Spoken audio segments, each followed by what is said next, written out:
प्रिय विद्यार्थियों, मैं doctor H M. Devda, associate professor mathematics, government girls college Bikaner से बीएससी पार्ट सेकंड के यूनिट सेकंड में साइमल्टेनियस लीनियर डिफरेंशियल इक्वेशन युगपत रैखिक अवकल समीकरण पढ़ाने जा रहा हूँ। इसमें दो प्रकार के हैं। एक फर्स्ट टाइप आपका है, यदि आश्रित चर x तथा y का अन्य स्वतंत्र चर t के फलन हो तथा संकारक D capital D equivalent to d/dt हो तो युगपत समीकरण का सामान्य रूप f1 dx plus f2 dy equal to ft and g1 dx plus g2 dy equal to ct। ये दो समीकरण हैं जो आपने 9th-10th क्लास तक युगपत समीकरण पढ़ी है, जैसे 3x plus 2y equal to 5 and 5x plus 7y equal to 10। तो उसमें आपने विलोपन विधि या एलिमिनेटिंग मेथड से अपने को सोल्व किया था। इसमें आपके वहाँ पे x और y की जगह तो x और y है, पर वहाँ पे आपके कांस्टेंट आ रहे थे। यहाँ पे आपके f1 f2 d g1 g2 function और राइट हैंड साइड में t का फंक्शन है, और d बराबर आपको बताया मैंने capital D equivalent to d/dt, जहाँ f1 d f2 d g1 d g2 t अचर गुणांक वाले परिमेय का समाकलन फलन है तथा ft और gt स्वतंत्र चर t के फलन है। तो अचर गुणांकों वाले युगपत अवकल समीकरण को हल करने की विलोपन विधि द्वारा ही हल किया जाता है। जैसे मैंने एक क्वेश्चन लिया है कि आपको solve dx/dt minus 7x plus y equal to 0 and dy/dt minus 2x minus 5y equal to 0। तो सबसे पहले अपने को क्या करना है, d/dt को d लिखना है, तो आपके हो जाएगा dx minus 7x plus y equal to 0 और dy minus 2x minus 5y equal to 0। इसमें से फर्स्ट इक्वेशन में से अपने को x कॉमन लेना है, तो d minus 7x plus 5 equal to 0, और सेकेंड इक्वेशन में y कॉमन लेना है, तो minus 2x plus d minus 5y equal to 0।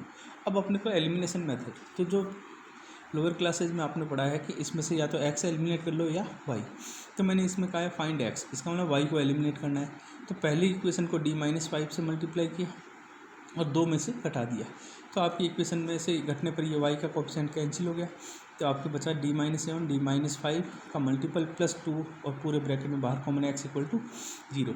तो इसका प्रोडक्ट करेंगे तो आपका आ जाएगा d² minus 12d plus 37 x equal to 0। तो अब ये आपकी कौन सी आ गई, पिछले चैप्टर वाली टॉपिक के क्वेश्चन आ गया। तो इसमें अपने को एक्चुअली इक्वेशन निकालना है, तो m² d बराबर m पुट करो, तो m² minus 12m plus 37 equal to 0। ये m में क्वाड्रेटिक इक्वेशन है, तो इसके या तो फैक्टर करो या द्विघातारीय मेथड से करो। तो इसका द्विघातारीय मेथड से करेंगे तो आपके m बराबर 6 प्लस माइनस आएगा। ये कॉम्प्लेक्स नंबर रूट्स आ गए, तो अल्फा इक्वल टू 6 और बीटा इक्वल टू 1 है। तो इसका कॉम्प्लीमेंट्री फंक्शन आपका बनेगा x बराबर 6 e की पावर t, क्योंकि राइट हैंड साइड में q का मान 0 है, इसलिए सीधा इसका x का मान आ गया e की power alpha t c1 cos beta t plus c2 sine beta t में अल्फा और बीटा का मान रखा, तो e की power 6t c1 cos t plus c2 sine t। अब ये 4 आ गया।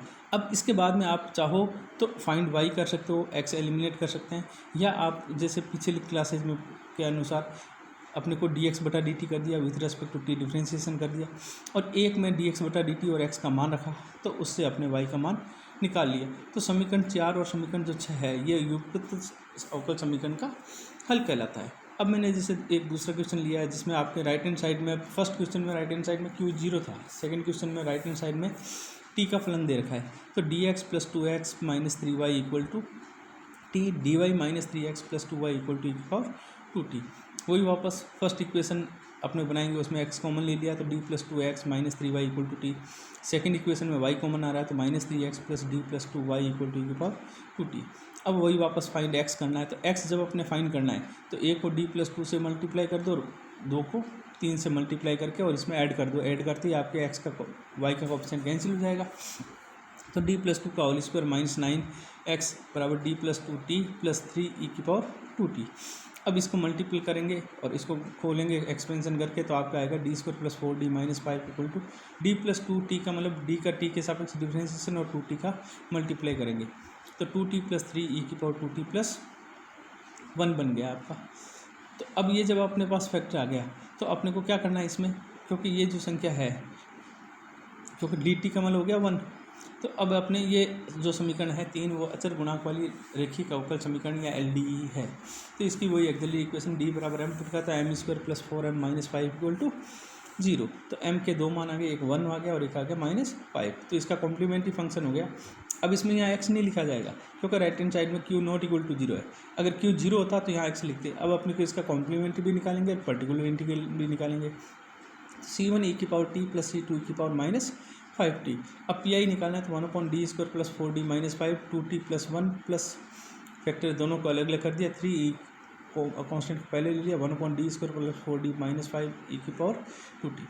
फर्स्ट पार्ट में आपका ए लीनियर इक्वेशन है अंश में, इसका मतलब इसमें से अपने क्या कॉमन लिया, -5 कॉमन ले लिया तो 1 माइनस 4d/5 प्लस d²/5 की पावर -1 हो गया, और 2t प्लस 1 एक साथ है 3। अब यहाँ पे d बराबर सेकंड पार्ट में अपने 2 पुट करेंगे तो आपके 2 का स्क्वायर प्लस 4 × 2 माइनस 5। इसमें t की पावर 1 है, इसका मतलब दो पदों तक इसका एक्सपेंशन करना है, x की पावर n वाला मेथड की यूज करना है तो -1/5 1 प्लस 4d/5 2t प्लस 1 बराबर प्लस 3e की पावर 2t/7।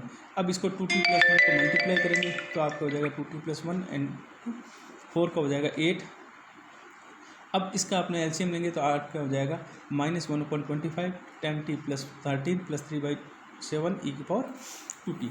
तो हैंस x मतलब कंप्लीट सॉल्यूशन या जनरल सॉल्यूशन x बराबर C F plus P Y. तो सी एफ आपका था कॉम्प्लीमेंट्री फंक्शन c1 e की power 2t plus c2 e की power minus 5t plus 3/7 e की power 2t minus 1/25 10t plus 13।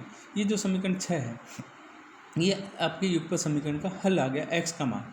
अब इसमें dx/dt निकालो और वही वापस जो पहले क्वेश्चन में प्रोसेस किया था इसमें, और चाहो तो आप इसमें क्या कर सकते हैं, y एलिमिनेट करके x की वैल्यू निकाल सकते हैं, x एलिमिनेट करके y की वैल्यू निकाल सकते हैं, वो भी मेथड कर सकते हैं, पर ये इजी रहेगा।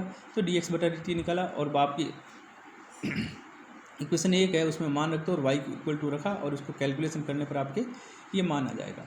अब क्वेश्चन 3 नंबर लिया है जिसमें आपके क्या दे रखा है कि अभी तक अपने पास जो भी आया था उसमें x आया या y आया या dx आया dy, इसमें आया t dx माइनस बराबर t minus 2x, t dy बराबर tx plus dy plus y plus 2x।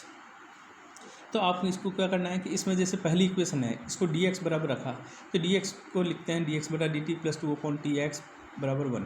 ये इक्वेशन आपके कौन सी होगी, सेकंड चैप्टर के अनुसार linear differential equation dy/dx plus py equal to q। तो ये लीनियर डिफरेंशियल इक्वेशन है तो इसका इंटीग्रेटिंग फैक्टर निकाल लिया और कंप्लीट सॉल्यूशन निकाल लिया। ये आपके किसकी आ गई, x की वैल्यू आ गई। अब दूसरी इक्वेशन आपके किस में दे रखी है, y में, तो उसको y के रूप में लिखा तो dx प्लस dy बराबर x प्लस y dt। इसमें निरीक्षण विधि द्वारा उसी चैप्टर में आपके है तो निरीक्षण dx प्लस dy बटा x प्लस वाई बराबर dt, और इसका इंटीग्रेशन करेंगे तो हर में आपको x प्लस वाई को t पुट करेंगे तो dx प्लस dy और dt।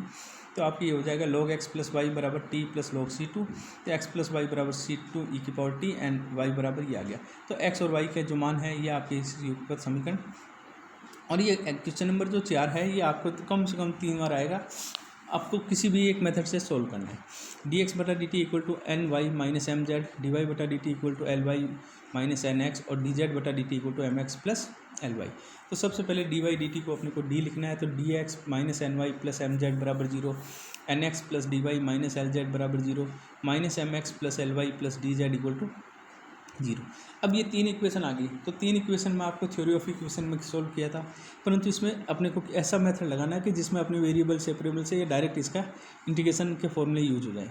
तो मैंने पहले कोई x से मल्टीप्लाई, दूसरे को y से और तीसरे को z से मल्टीप्लाई के ऐड किया तो x dx plus y dy plus z dz। क्योंकि ये देखो सारे dx के साथ में x का कोफिशिएंट आ गया, y के साथ में y का, z का z के साथ में, इसका समाकलन करेंगे तो x² 2 plus y² 2 plus z² 2 बराबर c आएगा, और इसको करेंगे 2c को, तो इसको नया कांस्टेंट c1 कर दिया।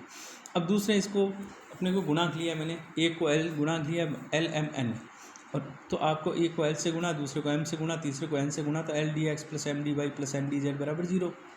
वही वापस इंटीग्रेशन करेंगे तो lx plus my plus nz बराबर c2।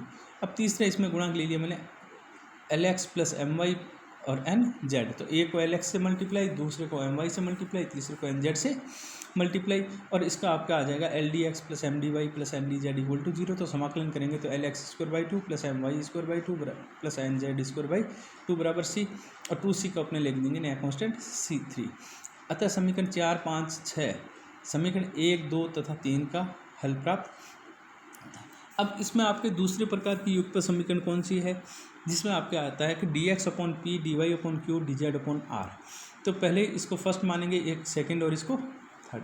इस प्रकार की युगपत समीकरण को हल करने के लिए, ज्ञात करने के लिए अपने फर्स्ट सेकंड या सेकंड थर्ड या थर्ड फर्स्ट युग्म लेकर या फर्स्ट सेकंड तथा थर्ड के साथ में गुणांक लेकर समाकलन करने पर हल प्राप्त होता है। तो आपको क्या करना है कि dx upon p, dy upon q, dz upon r, इस टाइप की आपको सवाल देखने से पता लग जाएगा, दे रखा है। तो आपको यहाँ ध्यान रखना है, एक को फर्स्ट मानना है, सेकंड और थर्ड तीनों मानना है। अब आपने को किसी दो से, क्योंकि इसके आंसर 3 आते हैं पर आपको करने 2 ही सोल्व करने हैं, चाहो तो तीनों भी कर सकते हैं। जैसे मैंने फर्स्ट और सेकंड लिया है तो x dx बटा y square z dy upon x z, दोनों तरफ z कैंसिल हो गया, वेरिएबल सेपरेबल हो गया और इंटीग्रेशन किया, आपका पहला c1 आ गया। फिर मैंने फर्स्ट और थर्ड लिया है तो फर्स्ट और थर्ड में देखो y और स्क्वायर कैंसिल हो गया तो आप x dx प्लस बराबर z dz, ये आपके समाकलन करने पर x square minus y square equal to c2। अब मैंने सेकंड और थर्ड लिया है तो dy upon x z dz upon y square, तो वाई स्क्वायर dy बराबर z dz और x आ रहा है। अब इसका समाकलन संभव नहीं है तो आप इसमें चाहो तो x का मान निकाल के रख दो। तो x बराबर क्या है, c1 minus c1 plus c2 plus y square, या इसको c स्क्वायर ले सकते हो। तो x का मान, और अगर करना चाहे तो इसका डायरेक्ट इससे संभव नहीं होगा, तो या तो x की वैल्यू पुट करोगे या y की वैल्यू पुट करोगे, क्योंकि y dy और y तो सही है, z dz यहाँ x दिक्कत कर रहा है। तो x को इन टर्म्स ऑफ y में कन्वर्ट कर लो और वो वैल्यू पुट करेंगे और इसको समाकलन तो संभव है, अदरवाइज ये समाकलन संभव नहीं है। अब दूसरा क्वेश्चन जो है ये आपके क्वेश्चन लगभग 2 या 3 बार पेपर में आ चुका है और आगे भी इसका आएगा। dx upon 1 dy upon 3 dz upon 5z plus 10y minus 3x। तो मैंने फर्स्ट और सेकंड दोनों फैक्ट लिए हैं। तो dx अपॉन 1 बराबर dy अपॉन 3 dx बराबर dy, समाकलन करेंगे तो dy minus 3x equal to c1, पहला आ गया। अब फर्स्ट और थर्ड, तो आपको ध्यान है कि y माइनस 3x दे रखा है तो dx अपॉन 1 बराबर dz upon 5z plus 10c1। आप सेकंड और थर्ड भी ले सकते हो, फर्स्ट और थर्ड भी ले सकते हो। तो अपने जैसे लिया फर्स्ट और थर्ड तो आप इसको c1 कर देंगे तो समाकलन करने पर dx का x हो गया और इसका हो गया dz upon 5z plus 10c1 है, इसको लॉग में ले लिया तो आपके 1/5 log 5z plus 10c1 plus log c2, तो 5x इक्वल टू ये वैल्यू आ गई। तो 5y प्लस 10 c1 बराबर c2 e की पावर 5 ये समीकरण के हल कहलाते हैं। तीसरा क्वेश्चन लिया मैंने dx upon x, dy upon y और dz अपॉन z। अब इसमें आपने देख लो dx अपॉन एक्स है तो आप फर्स्ट सेकंड दोनों साथ लेके किया तो आपके log x बराबर log y plus log c1, तो x अपॉन वाई बराबर c1। सेकंड और थर्ड लिया तो आपके हो जाएगा dy बटा वाई बराबर dz अपॉन z बराबर वाई बटा z इक्वल टू c2। इसी प्रकार अपने फर्स्ट और थर्ड भी ले सकते हैं तो x अपॉन z बराबर c3। तो जिसके सिंपल होता है उनके तीनों निकाल दो, नहीं तो दो तो निकालने हैं अपने को है। अब जैसे एग्जाम्पल क्वेश्चन नंबर 4 है, सोल्व a dx बटा b minus c y z b y d y बटा z x c minus a c d z बटा x y a minus b. अब जब इस टाइप के सवाल आते हैं तो इनको अपने को गुणांक लेके करना होगा। इसमें इन्होंने 4-5 नियम बता रखे हैं, नियम याद रखो तो ठीक है, नहीं तो आपको ध्यान रखना है कि सवाल में ऐसे वैल्यू करनी है कि हर का मान 0 आ जाए, मल्टीपल ऐसे लेने। तो जैसे मैंने पहले लिया एक्स वाई जेड का कोएफिशिएंट लेने पर एक्स का मतलब होता है कि पहली समीकरण को एक्स से मल्टीप्लाई और एक्स से डिवीजन, दूसरी समीकरण को वाई फैक्टर को वाई से मल्टीप्लाई वाई से डिवीजन, और तीसरा पार्ट है उसको जेड से मल्टीप्लाई और जेड से डिवीजन। तो अपने इसको लेंगे तो आपके आ जाएगा a x d x b minus c x y z b y d y x y z d c minus a c z d z x y z a minus d. किताब में ये step नहीं दे रखा होगा, आपको पहले multiply करोगे। अब देखो एक्स वाई जेड तीनों से कैंसिल हो गया, अब इसको ऐड करेंगे तो आपका हो जाएगा a x d x plus b y d y plus c z d z, और हर का मान जो a b minus c plus c minus a plus a minus b का मान 0। ये फैक्टर 4 हो गया। अब इस फैक्टर 4 को 1 के साथ भी ले सकते हो और 2 के साथ भी लेंगे, चाहे 3 के साथ लेंगे। तो ये जब 0 है हर में तो इसको मल्टीप्लाई करेंगे तो क्या वैल्यू हो जाएगी टोटल 0। तो फर्स्ट एंड फोर्थ लिया तो आपका हो जाएगा a x d x plus b y d y plus c z d z. किताब में क्या होगा, डायरेक्ट ये स्टेप दे रखा होगा, आपको ये स्टेप लिखने हैं। अब इसका समाकलन करेंगे तो a x square by 2 plus b y square by 2 plus c z square by 2 बराबर सी। तो इसका 2 कॉन्स्टेंट है, उसको 2c को c1 लिख दिया। अब दूसरा कोएफिशिएंट लिया मैंने ए एक्स बी वाई और सी जेड। अब इसमें मैंने पूरा डिटेल में नहीं दिया जो पहले पार्ट में किया। आप इसका जैसे लेंगे तो इसका हर का मान 0 आ जाएगा। तो a square x d x plus b square y d y plus c square z d z बटा 0। अब ये 5 नंबर होगी। तो अब 5 के साथ में चाहे 1 से लो, 2 से लो, चाहे 3 से लो। तो फर्स्ट और फिफ्थ लिया तो आपका a square x d x plus b square y d y plus c square z d z आ गया बराबर 0। इसका समाकलन करेंगे तो a square x square by 2 plus b square y square by 2 plus c square z square by 2 बराबर सी। 2c को मैंने c2 कर दिया। ये 1 और 2 हल है। अब इसमें आपके जो है क्वेश्चन नंबर 5, ये आपके त्रिकोणमितीय फलन के रूप में है। तो dx बटा cos x plus y dy बटा sin x प्लस वाई बराबर dz अपॉन जेड। तो फर्स्ट और सेकंड से तो पहले इसमें ध्यान रखना है कि अपने पास x प्लस वाई कोफिशिएंट है। तो मैंने बताया था रिड्यूसिबल टू वेरिएबल सेपरेबल में आपको x प्लस वाई है, तो उसको ऐसे वैल्यू पुट करेंगे कि या उस रूप में कि या तो dx प्लस dy करो या dx माइनस dy। तो मैंने इसमें लग दिया फर्स्ट और सेकंड में dx प्लस dy और dx माइनस dy। इसका मतलब फर्स्ट और सेकंड को ऐड कर लिया, और फर्स्ट और सेकंड को तो आपके जैसे ऐड किया तो cos x plus sin x plus y dx minus dy बराबर cos x plus y minus sin x plus y, और dx माइनस dy को लेफ्ट में लिया और बाकी संख्याओं को राइट में।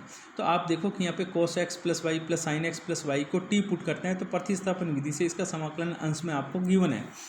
तो जैसे इसको करेंगे तो आपके dx माइनस dy बराबर तो log of cos x plus y plus sin x plus y dx minus y log c1। तो log दोनों तरफ से कैंसिल, तो आपको हो जाएगा cos x plus y plus sin x plus y e की पावर वाई माइनस एक्स बराबर प्लस c1। अब आपने सेकंड और थर्ड से लिया, तो सेकंड और थर्ड में dz अपॉन जेड है तो dx प्लस dy। अब देखो फर्स्ट सेकंड थर्ड और ये आपका फोर्थ है, ये फिफ्थ है, तो मैंने सेकंड और फिफ्थ लिया है, चाहे आप फर्स्ट और फिफ्थ ले सकते हो। तो dz अपॉन जेड बराबर आपका dx प्लस dy, और 1/√2 का अंश में मल्टीप्लाई और 1/√2 को हर में मल्टीप्लाई। तो आपको पता है cos 45 और sin 45 दोनों की वैल्यू 1 होती है। तो cos x plus y sine π/4 plus sine x plus y cos x π/4। तो sine a cos b plus cos a sine b, तो sine x plus y plus π/4 और पूरा आपका dx प्लस dy है। अब इसमें मैं x प्लस वाई प्लस π/4 को अपने t पुट करूँ तो आपके dx प्लस dy dt में चला जाएगा। इंटीग्रेशन करेंगे तो √2 ये आपका dz अपॉन जेड का log z आ गया, cosec आपका x plus y plus π/4 plus log c2। अब कोसेक का इंटीग्रेशन अब जब सब करेंगे तो आपके यहाँ पे पता है कि इसको z√2 है, और ये इसका कोसेक का होता है cot x plus y/4 log में और log प्लस log c2। तो log से log कैंसिल हो जाएगा, तो आप z√2 cot x plus y/2 plus π/8 equal to c2। 1 व 2 समीकरण के हल है। Thank you.